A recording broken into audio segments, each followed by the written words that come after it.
Bonjour, aujourd'hui je suis avec Gab, avec Jonathan et avec Médoc et nous allons parler de suite, on va parler de reboot. Bienvenue dans un monde de suite, bienvenue dans Extra Life.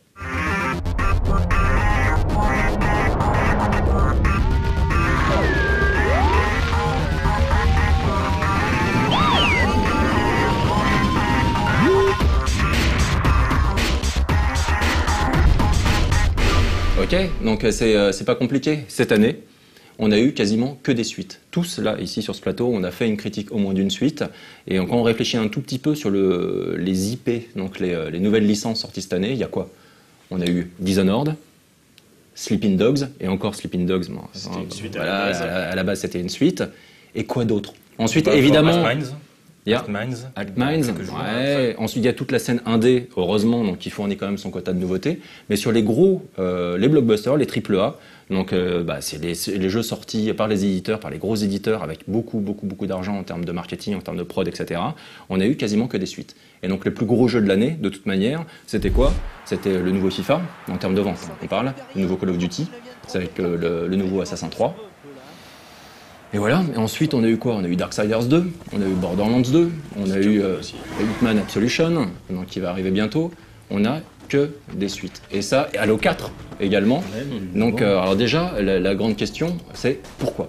Est-ce que vous avez une réponse à ça? Est-ce que ça marche? La réponse, elle est obvious. Ouais, parce que en termes de prise de risque, c'est important de savoir que tu as quand même ta fanbase qui va t'acheter ta suite. Tu vois, donc la prise de risque, elle est moindre. Et je sais pas, on est dans une période où c'est pas bon de trop déstabiliser le consommateur, trop le faire réfléchir, trop lui mettre des nouveaux concepts dans la gueule et tout. Non, on va te donner ce que tu connais, on va te donner ce que t'aimes, quitte à pas trop innover. Mais au moins, tu vas t'y retrouver, toi, dans ton jeu, puis nous, on va s'y retrouver au niveau de nos sous. Moi, récemment, j'ai lu une interview qui était assez intéressante de Roger Avary. Donc le mec qui a co-scénarisé Pulp Fiction et là qui a scénarisé un petit peu qui est en charge de la nouvelle série 13, la saison 2. Et il disait un truc intéressant, c'était que les séries aujourd'hui qui cartonnent, c'est des séries qui sont extrêmement rassurantes pour les spectateurs. C'est-à-dire qu'en gros, on leur offre la même chose. Typiquement, les experts, un truc qui cartonne, c'est systématiquement la même chose d'épisode en épisode. Et en fait, c'est très rassurant pour les gens de s'installer à un moment donné, le soir chez soi, à une heure précise, et bing, on va regarder ce qu'on regarde toutes les semaines. Il n'y a pas de nouveauté, il n'y a pas de prise de risque, etc. On a ce à quoi on s'attend. Et quelque part, pour les suites, c'est la même chose. On est habitué à un certain pattern, un certain gameplay. Et dès qu'on y touche un tout petit peu, les gens perdent leur repère. Et le fait de réapprendre des mécaniques de jeu, c'est toujours quelque chose qui est risqué. Donc, qui est risqué pour l'éditeur. Et donc, du coup, il y a déjà ça. Genre, il y a l'habitude qui se crée et les gens veulent systématiquement un peu la même chose. C'est pas pour rien que les Call of cartonnent de plus en plus chaque année. Et ensuite, il y a aussi l'autre problématique, c'est qu'on est en fin de génération sur les consoles. Donc PS3, X360, on attend maintenant la suite. Et donc du coup, quel intérêt pour un éditeur majeur de prendre le risque de sortir un nouveau jeu alors que ces consoles-là, elles vont pas durer, quoi. Elles ont quoi? Elles ont un an et demi devant elles, peut-être 2 ans, mais sinon ça va vite switcher.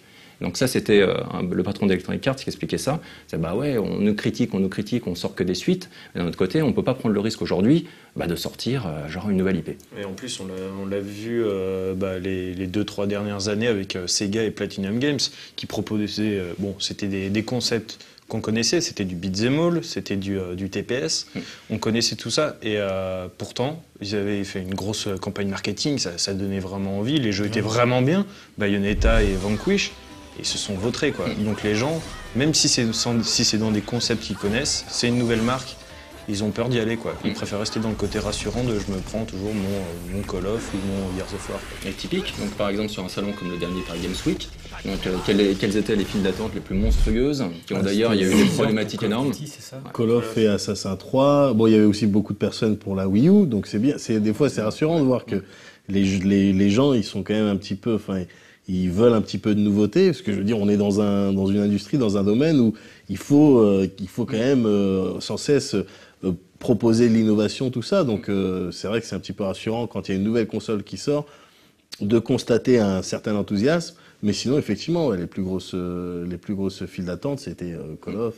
Donc c'est marrant parce qu'il y a énormément de critiques qui sont faites, genre dans le domaine du jeu vidéo, genre on a toujours la même chose, ils osent pas innover, c'est inadmissible, etc.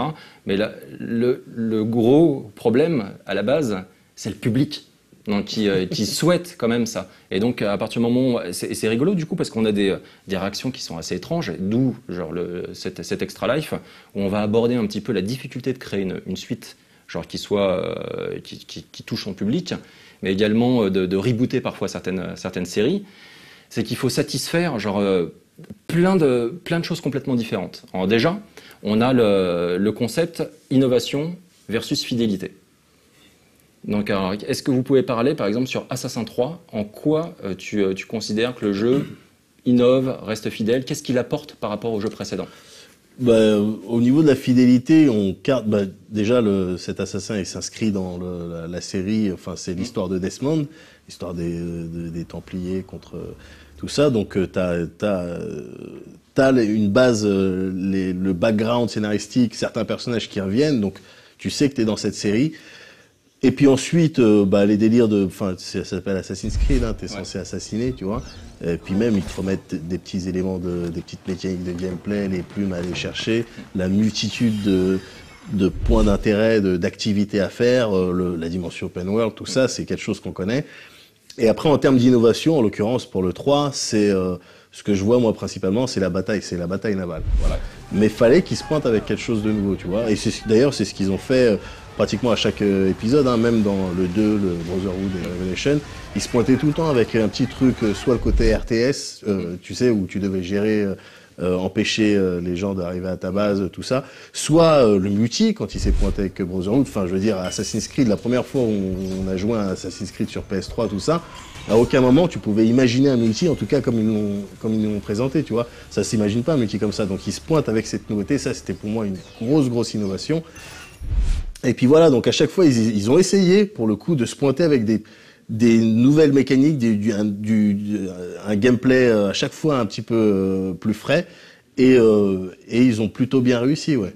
Je trouve que ouais, Assassin, parce que je sais pas si vous y avez joué un petit peu. J'ai joué, je l'ai fini. Ouais. Je suis assez d'accord avec toi, même, mais en fait, avec Assassin's Creed 3, ils ont gardé l'ADN de la série, qui est assassiner, grimper les immeubles, courir, tout ça.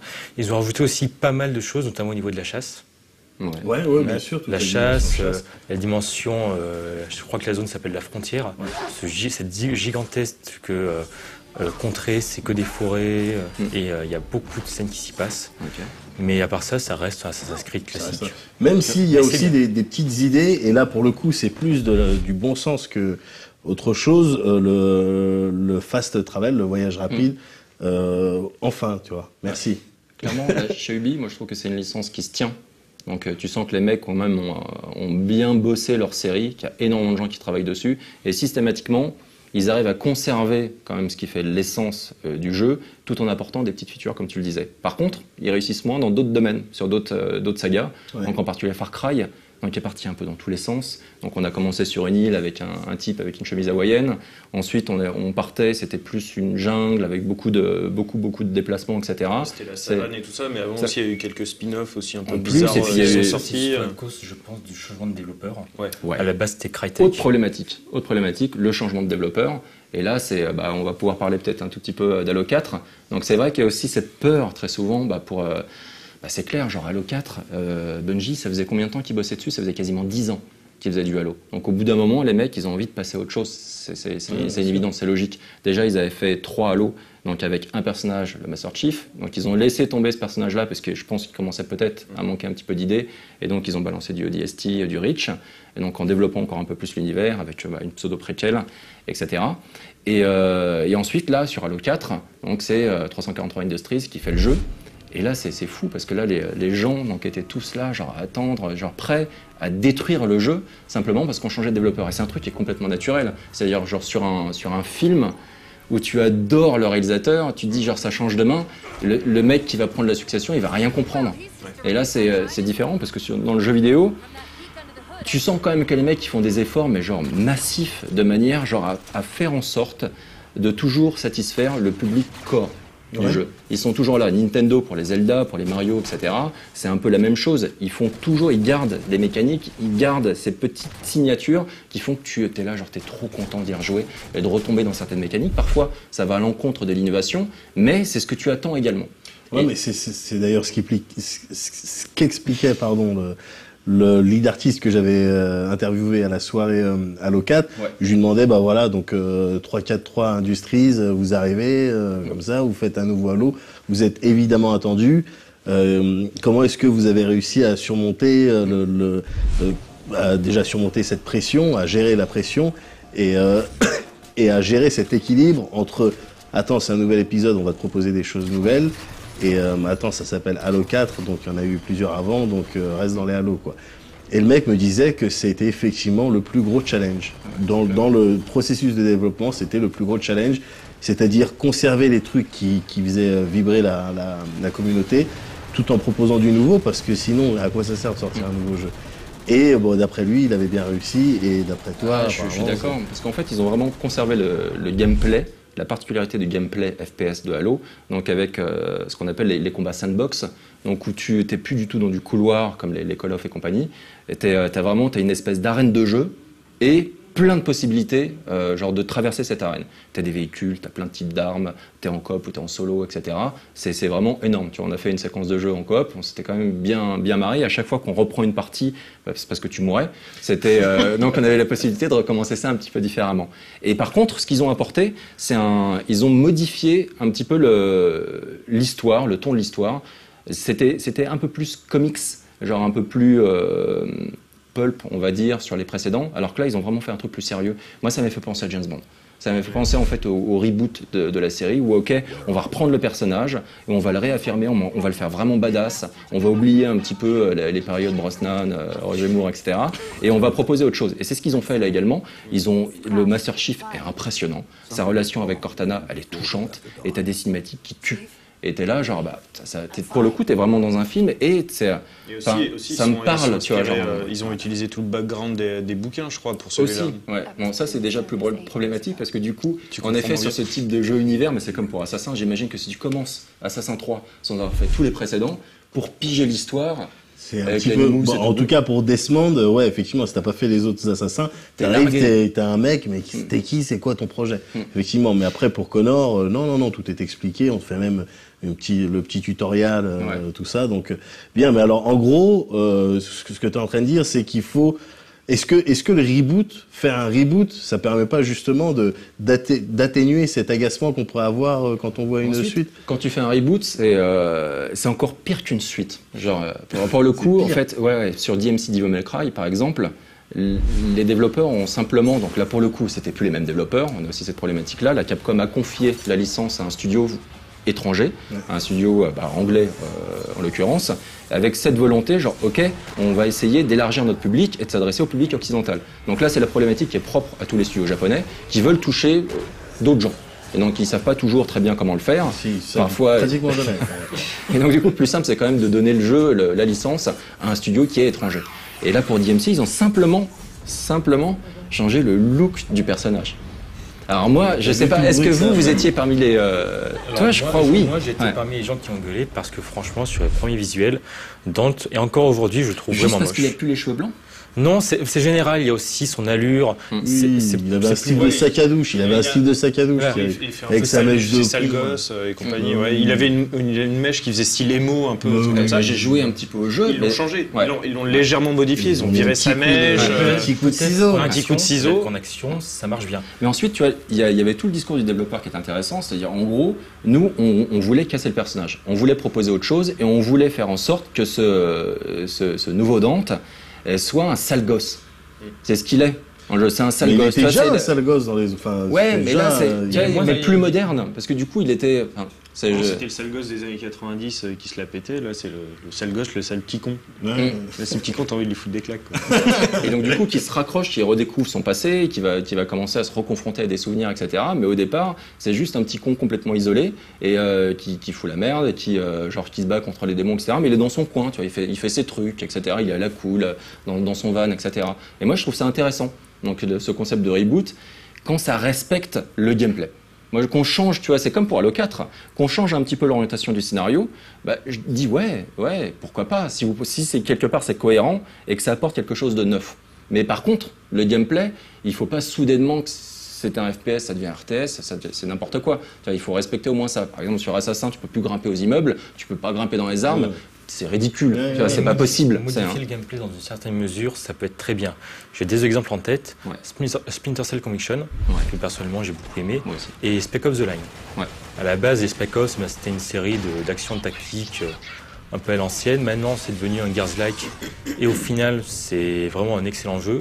Splinter Cell, pareil. Pareil. À la base, c'était du pur jeu d'infiltration. Conviction, ça c'est ils ont travaillé action. Le timing, genre justement c'est plus action, mais t'as toujours, c'est une espèce de récompense, c'est-à-dire tu dois de la série en fait. Tu dois tuer en fait au corps à corps, toujours en mode infiltration, et si tu le fais suffisamment de fois, là tu peux te lâcher et dire genre ok ces 4 types là dans cet environnement là, je vais les buter d'un seul coup avec un truc très cinématique. Et en plus j'aimais bien le côté rajouter le coop, etc. Ça c'était vraiment excellent. Mais ouais, je suis d'accord. Un truc aussi qui garde complètement l'ADN, c'est l'un des meilleurs exemples qui me vient en priorité en tête, c'est Metroid Prime. Ça c'était pour le coup spectaculaire. Parce que tu vois un jeu de plateforme, action, exploration 2D, tu vois transposer ça en FPS, au départ tu cries, tu fais non, ça va être un shooter, ça va être horrible. Et en fait, t'as tout ce que t'avais dans le gameplay 2D, mais à la première personne. Ils ont réussi à tout réintégrer dans un autre format de jeu. Quoi. Là, c'est juste le fait qu'ils adoptent la vue subjective tout de suite, c'est raccourci clavier, on se dit genre vue subjective, FPS. Là, sauf que non, c'était pas du tout un FPS, c'était de l'aventure, c'était de l'exploration, et moi ce qui me plaît dans les Metroid, c'est justement de pouvoir revisiter les niveaux avec tes nouveaux équipements, etc., de redécouvrir des zones, le truc que tu avais vu au tout début de la partie, là tu retournes, c'est bon, tu peux le choper, t'es trop content, tout ça tu l'avais. Ça fait partie de ces suites qui sont intelligentes comparées à des suites à Call of où c'est toujours exactement la même recette, mis avec un habillage différent. Ils font évoluer le multi. Oui. Enfin, le multi, c'est quelques modes de jeu par-ci par-là, mais après, oui, ce qu'il y a, c'est qu'il y a ce genre de public. Il y a les publics qui achètent le jeu pour le multi et ils font le solo.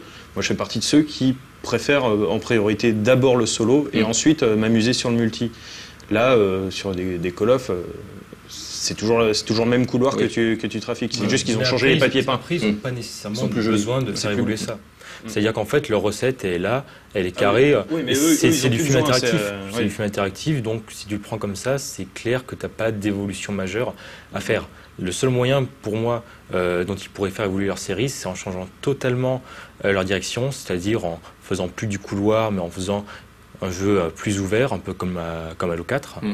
Ce qu'avait fait d'ailleurs Arkham City par rapport à Asylum. Les gens vont hurler. Oui, mais ça dépend qui. Ça dépend qui. C'est fou, c'est toujours compliqué de satisfaire tout le monde. De toute façon, il y aura toujours des personnes qui seront laissées à côté. Par exemple, pour en revenir à Splinter Cell Conviction, les purs fans d'infiltration, ils ont pas mal hurlé. À côté, tu as eu un nouveau public qui est arrivé. Et tu as eu des gens, tu as des gens qui ont kiffé les premiers épisodes, qui sont restés. Voilà, ça s'équilibre, je pense, au final. Et tu parlais d'Arkham ? Ah oui, je disais Arkham City. Arkham City, par rapport à Arkham Asylum, le terrain de jeu, c'est devenu un open world. L'appréhension de l'environnement a été totalement chamboulée. Et au final, tout le monde a été content, quoi. Oui, parce que le jeu, c'est un gros studio. Ah oui, mais pour faire un reboot, c'est ça, t'as pas le droit à l'erreur. Et puis aussi, parce que ça restait cohérent, je veux dire, t'as Batman Open World, c'est bon, ça peut fonctionner. T'as ta cape, t'as ton grappin, ça peut fonctionner. T'as quand même des gens qui ont gueulé sur le fait que Batman pouvait voler. Il peut pas vraiment voler. Il y a des gens qui ont hurlé. Mais il y a toujours des gens. Il y aura toujours des gens. On en revient à ce qu'on disait. Il y aura toujours des gens laissés sur le côté. Ça dépend de ce que tu attends. Et moi, en fait, sur l'air de rien. Donc, on dit bienvenue dans un monde de suites. Sur toutes les suites sorties cette année, je suis assez épaté, mais le niveau de qualité est plutôt élevé. Borderlands 2. Oui, l'excellence. Darksiders 2. Ouais, j'y ai pas joué. Halo 4. Excellent. Donc Layton. Layton vraiment excellent aussi. C'était aussi une suite qu'on attendait beaucoup parce que c'était la première sur 3DS, le premier épisode de la série. Ce qu'il y a, c'est que les Layton, ça évolue très peu. C'est juste pourquoi on continue à jouer à Layton, parce que l'histoire elle est toujours excellente et parce que les puzzles, les énigmes, tout ça, ils arrivent toujours à nous surprendre, à avoir des concepts différents et à toujours nous avoir. Et là, il y a le fait de toujours avoir cette petite évolution, mais très minime. Mais là, ce qu'il y a, c'est que comme c'est sur la 3DS, c'est pas du tout la même chose au niveau des déplacements dans les décors, l'appréhension avec la 3D qui est vraiment super belle. Ils ont réussi à ramener un vent de fraîcheur à la série qu'on avait un peu besoin. Franchement, qu'on a vraiment un peu besoin. Mass Effect 3. Là, pour le coup, c'est une autre problématique parce que Mass Effect, donc, ça a été le switch entre le 1 et le 2 a été vachement critiqué. Toi, tu te situais où par rapport à tous ces débats? Moi, j'avais eu ma dose. Alors, je sais qu'il y a des gens comme Moguri, par exemple, qui pisse littéralement, enfin physiquement sur le 2. Je l'avais vu sortir sa caquette et pisser sur la jaquette. Mais moi, j'avais pas été si déstabilisé que ça parce que la dimension action, donc le 2 était plus action que le premier, qui était plus RPG, en tout cas c'était comme ça qu'on nous l'avait vendu. Mais la dimension action, elle était bien. Et dans le 3, elle était encore mieux. C'était dynamique, là pour le coup, t'étais dans un third-person shooter tout à fait honnête, tu vois, avec les pouvoirs biotiques et tout, c'était vraiment bien fait. Et en plus de ça, de cette dimension action donc qui était vraiment carrée, bah t'avais encore le côté expérience, je ramasse des items, je customise mes armes et compagnie. Donc moi, j'ai pas vraiment eu de problème, ni avec l'expérience tout au long du 3, ni avec la fin, enfin j'ai pas eu de problème. Avec d'autres jeux de BioWare, ouais, il y a eu des problèmes quand ils sont inscrits dans des suites. Avec Dragon Age, par exemple. Le premier, il était sympa, il y avait des feelings de, oh putain, si t'as été un joueur de Planescape ou Baldur's Gate ou des trucs comme ça, ouais, il y avait du feeling un petit peu comme ça, ça fait plaisir. Le 2, ils sont venus, ils t'ont craché à la gueule. Tu vois, les mecs, ils t'ont craché dessus, les mecs, ils t'ont insulté personnellement. Donc des fois, il y a des suites qui ont du mal, qui veulent changer, qui veulent proposer quelque chose d'autre pour choper un plus grand public, parce que d'une manière générale, de toute manière, avec les éditeurs, c'est tout le temps ça. Les mecs sont sur les sous, ils veulent des sous, ils veulent élargir leur public. C'est leur motivation première. Il y a les éditeurs et ensuite il y a les développeurs. Tu vois, il y a tous les mecs dans le studio qui veulent apporter quelque chose, qui veulent être contents de leur travail. Donc il y a une dimension commerciale qui est évidemment énorme pour les AAA. Mais il y a quand même des artistes derrière, quoi, qui sont là. Mais oui, mais tu sais bien que les artistes, on leur commande des trucs, ils sont pas là, on lui dit pas, vas-y, John, ta carte blanche. Moi, je jouais sur une suite où justement il y a eu changement de développeur et changement de style, où justement ça fonctionnait pas très bien, c'était le Metroid Other M. Ouais. Où pourtant il y a tout ce qu'il faut pour que ça fonctionne, mais la mayonnaise elle prend pas, et là on sait pas pourquoi. Et ça prend aussi, par exemple, par contre, genre inverse, exemple opposé, Kid Icarus Uprising. C'est génial.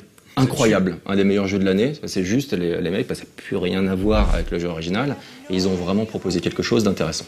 Mais ça, ils pouvaient se le permettre parce que la suite vient très longtemps après le jeu original. En fait, quand tu fais une suite très longtemps après le jeu original, soit c'est plus de risques. Et en général, soit c'est vraiment excellent, comme Deus Ex par exemple, Human Revolution, soit c'est vraiment très très mauvais. Comme Duke Nukem. Duke Nukem Forever, voilà. C'est vrai. Là, ils n'ont pas voulu changer grand chose quand même dans celui-là. Ah, ils n'ont pas voulu changer, ils ont juste voulu le sortir. De base, c'était à vrai dire, à la base, ils devaient sortir pas longtemps après les précédents. Ouais, non, juste qu'il y a eu quelques petits. Énerver tout le monde. Et aussi pour conclure, on va s'arrêter à un moment donné, il y a aussi la problématique du 1.5. Donc moi, c'est un truc que j'ai vachement ressenti sur Uncharted 3. Uncharted 3, quelque part, je le compare au troisième Jason Bourne, par exemple. Donc, qui, pour moi, apportait vraiment pas grand-chose. C'était un décalque du précédent, mais encore plus, avec des explosions dans tous les sens, avec plus d'action, etc. Encore plus schizophrénique. Et là, sur Uncharted 3, c'est un peu la même chose. Ils n'ont pas su apporter le truc en plus qui faisait que tu redécouvrais un petit peu le jeu. C'était trop similaire. Donc, mais par contre, je trouve que cette année, pour l'instant, au niveau des suites, les éditeurs s'en sortent pas trop mal. Et donc du coup, je me dis, peut-être que sur les prochaines années, avec des grosses suites très attendues, type BioShock Infinite, type GTA 5, etc., et les nouvelles IP qui vont débarquer, on a quand même de beaux jours devant nous. BioShock Infinite, c'est une suite sans en être vraiment une. Ça reprend l'ADN, comme on l'avait dit tout à l'heure, ça reprend l'ADN, mais en proposant des nouvelles mécaniques de gameplay, un univers totalement différent, plus aucun lien normalement scénaristique avec les précédents. Et là, c'est un risque hallucinant, l'air de rien. Parce qu'ils reprennent juste BioShock, en fait, c'est devenu un label univers ultra travaillé, est complètement différent de ce que vous voyez ailleurs. Et là, en fait, on sait pas. Peut-être qu'il va y avoir des liens. On n'y a pas encore joué. Donc peut-être. Ouais, ils ont annoncé que non. Est-ce que finalement, c'est pas ça l'équilibre qu'ils pourraient trouver les éditeurs qui te sortent du AAA, c'est-à-dire tu gardes le nom BioShock Infinite, tu sais que c'est du BioShock. Du coup, tu es susceptible d'intéresser ceux qui ont déjà traîné sur BioShock, mais ils proposent un nouvel univers, des nouvelles mécaniques, tout ça. Est-ce que c'est pas ça finalement l'équilibre entre conserver ta fanbase et innover pour en choper des nouveaux? Ça coûte plus cher que de faire ton Call of ou ton Medal of Honor chaque année qui coûte pas super cher à faire. Et au final, voilà, c'est... Parce que c'est la problématique, les suites, si elles existent aussi, c'est une question de rentabilité. Ouais, c'est-à-dire, genre, il y a tellement de prod et d'argent investi sur un jeu, type Assassin, bah, ensuite, il faut que tu en sortes un tous les ans. Et tous les ans, bah, tu peux pas révolutionner, changer d'univers, proposer un truc complètement neuf, c'est pas possible. Ce qui se passe avec Square Enix et les Final Fantasy, où tu vas avoir plein de Final Fantasy sur le même univers. Donc les FF13, F2, machin, etc. Ça fait pas si longtemps que ça qu'ils font ça, mais il faut qu'ils arrêtent. Bon. En tout cas, bah voilà, c'était un petit peu genre débat, discussion autour de cette année qui est particulièrement chargée ensuite. On espère malgré tout que l'année prochaine, on aura un peu plus de jeux à la Dishonored qui proposent des univers réellement genre complètement neufs et des nouvelles façons de jouer, potentiellement avec la Wii U. Watch Dogs également, qui est très intéressant. Donc on verra s'il sort réellement sur les consoles de cette génération. Mais en tout cas, bah, moi je suis très intéressé par ce qui va se passer en 2013 et pour l'instant, je suis plutôt satisfait de 2012. Donc voilà, bonne année. Et bah ensuite, on se retrouve très bientôt pour un prochain Extra Life. Salut tout le monde.